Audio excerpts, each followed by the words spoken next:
Thank you so much जनाब speaker साहब।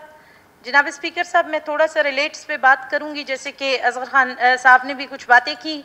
इसी तरह हमारे मस्तूम करदगाब सानहा पतकी जो गुरगिना हमारा इलाका है, वहाँ पे दरिंदा सिफ्त लोगों ने 2 मासूम बच्चों की जानें ली, गला घोंट के उनको मार दिया और उनकी भेड़ बकरियाँ लेके चले गए। ये तकरीबन 8 और 10 साल के बहन भाई थे। इनसे जितने भी इनकी भेड़ बकरी है वो लेकर चले गए। इस सिलसिले में 3 सुना है कि मुल्जिमान को पकड़ा गया है, 2 को कच्ची से और शायद 1 को वाशुक से, लेकिन इस पे कार्रवाई अभी तक कोई हमारे सामने असम्बली के सामने आने चाहिए कि अगर हम इस तरह के जालिम और दरिंदा सिर्फ लोगों को सज़ा नहीं देंगे तो कल के दिन किसी का भी बच्चा महफूज नहीं होगा। लिहाजा आप जनाब से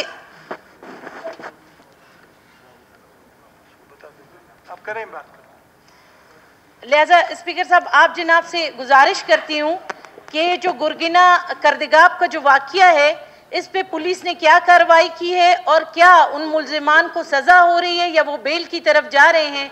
काइंडली इस पे अगर आप रूलिंग दे दें और उसकी बाकायदा रिपोर्ट हमें पेश करें, क्योंकि चंद भेड़ बकरियों के लिए उन मासूम बच्चों की जानें ली गई हैं और उनके घर वाले सरापा एहतजाज भी हैं और वो निहायत गरीब घर वाले हैं, उनकी आवाज़ सुनने वाला भी शायद कोई नहीं होगा।